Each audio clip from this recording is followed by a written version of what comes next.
আসসালামু আলাইকুম, welcome to BBA academy. BBA second year business mathematics এই সাবজেক্টের একটি ইম্পর্টেন্ট চ্যাপ্টার হলো ম্যাথমেটিক্স অফ ফাইন্যান্স বা অর্থায়নে গণিত। আর এটি এর দ্বিতীয় ক্লাস। এই চ্যাপ্টারে পেইড কোর্সের সকল ক্লাস ইউটিউবে একদম ফ্রিতে দেওয়া হয়েছে। আর এই ক্লাসটি করার পূর্বে গত ক্লাসগুলো করে নেবেন, ওখানে বেসিক নিয়ম শেখানো হয়েছে। তাছাড়া এই ক্লাসটি বুঝতে একটু কঠিন লাগবে। তো অঙ্কে চলে যাই। আর এই ক্লাসে দুইটা অঙ্ক করাবো, প্রথমত প্রবলেম 2, এরপরে প্রবলেম 3। প্রশ্নে বলছে, আর এই প্রশ্নটা বি পার্টের জন্য ইম্পর্টেন্ট। জনাব মাহি এখন থেকে ২০ বছর পর ৫ লক্ষ টাকা পেনশন সুবিধা পাবেন যদি বাট্টার হার 15% হয়। এটা বাট্টার হার মানে রেট, আর এর মান বা আয়ের মান। পেনশন সুবিধার বর্তমান মূল্য নির্ণয় করো। বর্তমান মূল্য নির্ণয় করতে বলছে মানে পিভি নির্ণয় করতে বলছে। আর এই ধরনের প্রত্যেকটা অঙ্কে আমাদের চোখ বন্ধ করে যে অপশনগুলো আমরা সব লিখে নিব এখানে, যে কোনো একটা নির্ণয় করতে বলবে। যেমন এফভি, আই ইন্টারেস্ট বা আর্থে রেট, যে কোনো একটা লিখলে হলো আর বা আই। এরপর হচ্ছে এন, নাম্বার অফ ইয়ার, বছরের সংখ্যা। এম, এক বছর কয়বার সুদ গণনা হয়। পিভি, এগুলো সিরিয়াল উল্টাপাল্টা হলো সমস্যা নেই, যে কোনো একটা বের করতে বলবো অপশন, আর সবগুলো দেওয়া থাকবে। এম এর মান দেওয়া থাকতে পারে, নাও থাকতে পারে।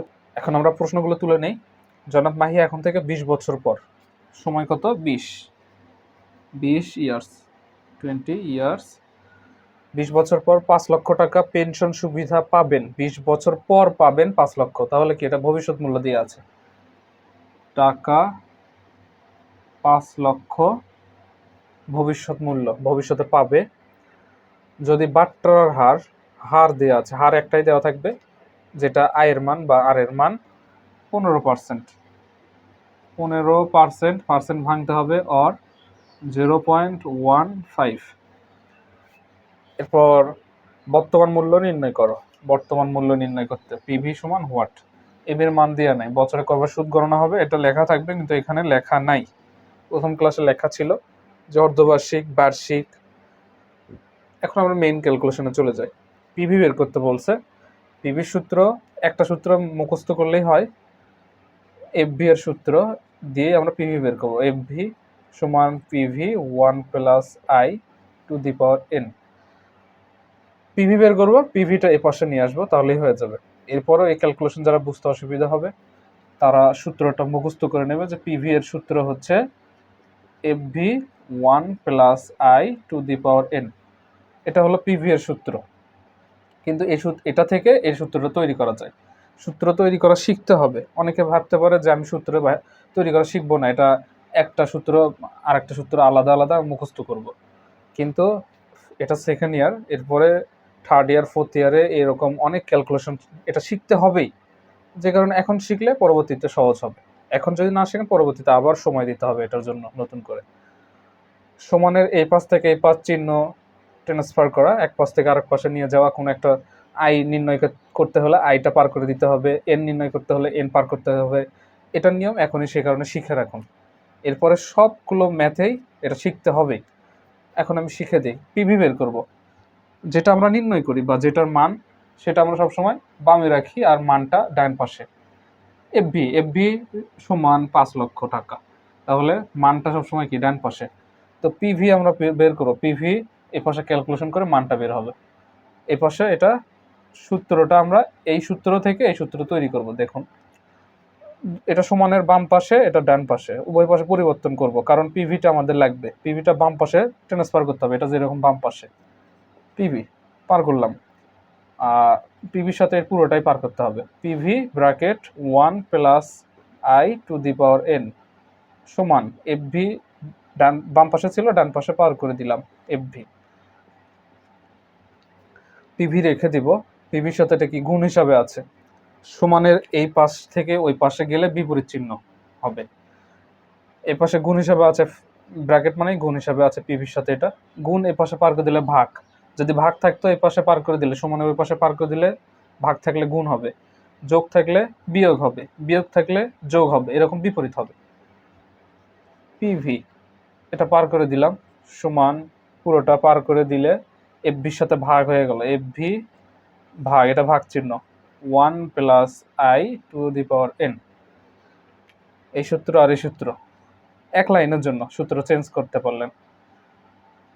এইভাবে আপনার অনেক অনেক এক একটা অঙ্কে আপনার এরপর কিস্তির অঙ্ক আসবে, সেগুলোতে এরকম আপনি যদি এই নিয়মটা শিখতে পারেন, যে কোনো একটা বের করতে বললে আপনার সূত্র এরকম চেঞ্জ করতে পারবেন বা সূত্র তৈরি করতে পারবেন। এখন আমরা এখানে মানগুলো বসাই।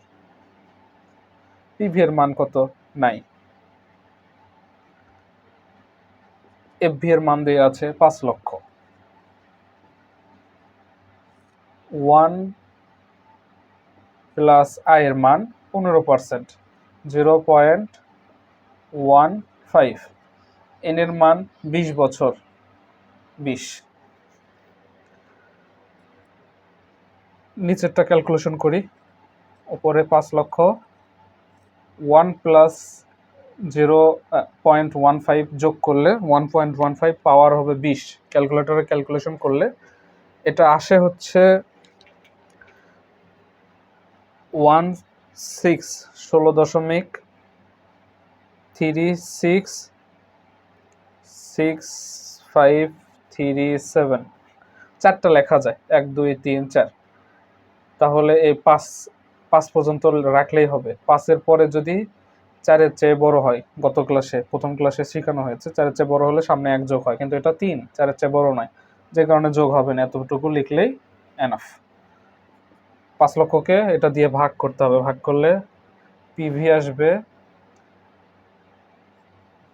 টাকা 3,05,501। 3,05,501 টাকা। এটা এখন রাখলে ব্যাংকে 15% সুদের হারে 20 বছর পর 5 লক্ষ টাকা পাবে বা 5 লক্ষ টাকা হবে। তো প্রবলেম 3-এ চলে যাই। 3 নম্বর প্রবলেমে বলছে প্রশ্নে 6,950 টাকার 3 বছরের চক্রবৃদ্ধি সুদ কত হবে। আমরা বর্তমানে যেটা রাখি সেটা ভবিষ্যতে গিয়ে তৈরি হয়। ধরুন আজকে 100 টাকা রাখলাম, 1 মাস পরে 110 টাকা হলো। তাহলে এই যে বাড়লো কিসের জন্য? সুদের জন্য। সুদ অ্যাড হয়েই তো টাকাটা বৃদ্ধি পেলো 10 টাকা, 100 থেকে 110 টাকা হলো। তাহলে এই 10 টাকাই হচ্ছে সুদ। কেমনে বুঝতে পারতেছি? 100 থেকে 110, 110 থেকে 100 বাদ দিলে 10 টাকা পাওয়া যাচ্ছে, এটাই সুদ। এরকম বাদ দিতে হবে। তো ফিউচার ভ্যালু নির্ণয় করতে হবে। বর্তমানে কত? 6,950 টাকা। 6,950 টাকা, 3 বছর, সময় হলো 3। চক্রবৃদ্ধি সুদ কত হবে? অর্ধবার্ষিকীতে প্রদান করা হয়। এম এর মান এখানে দেওয়া আছে। আমরা এম সমান হচ্ছে 2। অর্ধবার্ষিক মানে বছরে 2 বার গণনা হয়। 6 মাস পর একটা, তারপরে 1 বছর শেষে প্রদান করা হয়। এরপর প্রথম 2 বছরের সুদের হার আই হচ্ছে প্রথম 2 বছরে, 2 বছরের জন্য সুদের হার দেয়া আছে 6%। এটা প্রথম 2 বছরের 6%। তারপরে তৃতীয় বছরে সুদের হার 9% হয়। 9% এটা হলো তৃতীয় বছরে। তো এটা আমরা পরে করি, 2 বছরেরটা আগে করি। 2 বছরে 6%, তারপরে আবার যে টাকা আসবে তার উপর সুদের হার হবে 9%। ফিউচার ভ্যালুটা নির্ণয় করতে হবে। তাহলে আগে ফিউচার ভ্যালু নির্ণয়ের সূত্র আমরা জানি, উইনো। এর আগে হয়তো উইনো লিখে দিই না, আপনারা লিখে নেবেন। FV equal to PV 1 plus I to the power, PV দেওয়া আছে 6,950, 1 প্লাস আই হচ্ছে 2 বছরের জন্য 6%। 6%কে ভাঙলে অর 0.06, 2 বছরের জন্য আগে করি 2, এন এর মান 2। 6,950, 1 প্লাস, এটা একবার ক্যালকুলেশন করি, ব্র্যাকেট না মানে গুণ দিলাম 1.06, এর উপর পাওয়ার 2 করলে মান আসে হচ্ছে, ও আরেকটা বিষয় এখানে ভুলে গেছে, এম এর মান যে এখানে ভাগ দিতে হবে।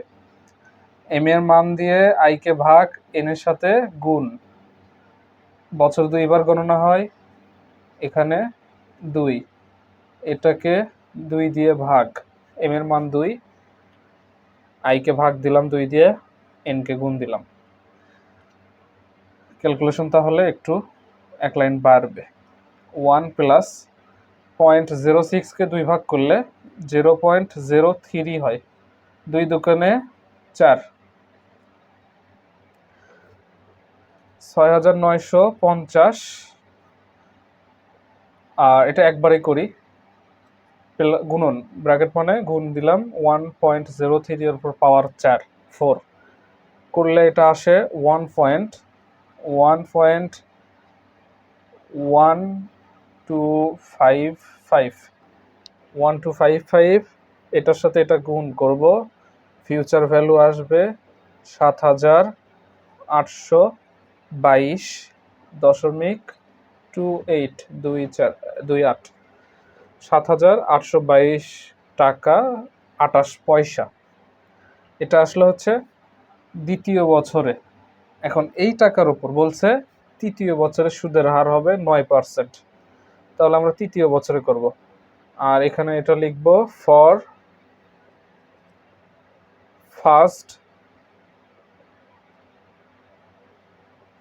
First 2 years.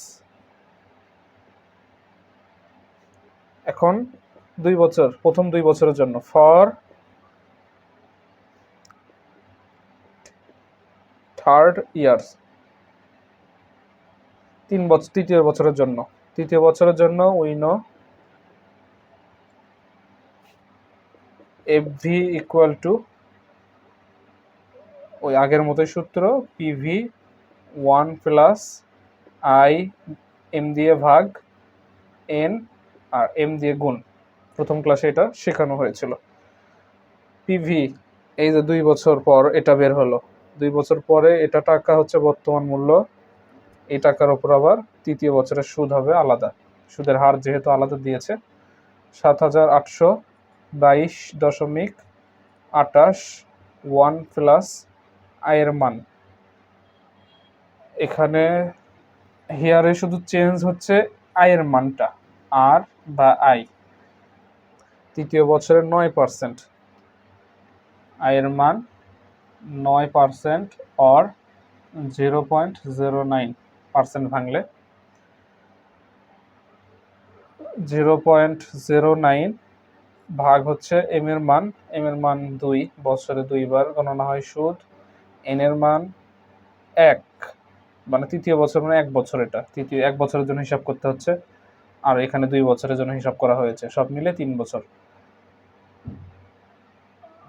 আই এম এর মান হচ্ছে 2।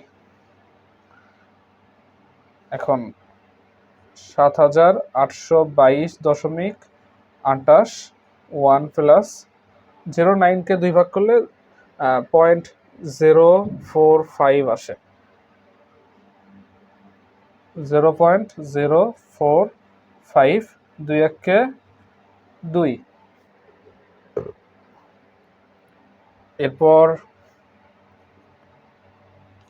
7822.28 ব্র্যাকেট তুলে দিলাম গুণন 1.045 যোগ করলে তার উপর পাওয়ার 2 দিলে আসে হচ্ছে 1.09 2025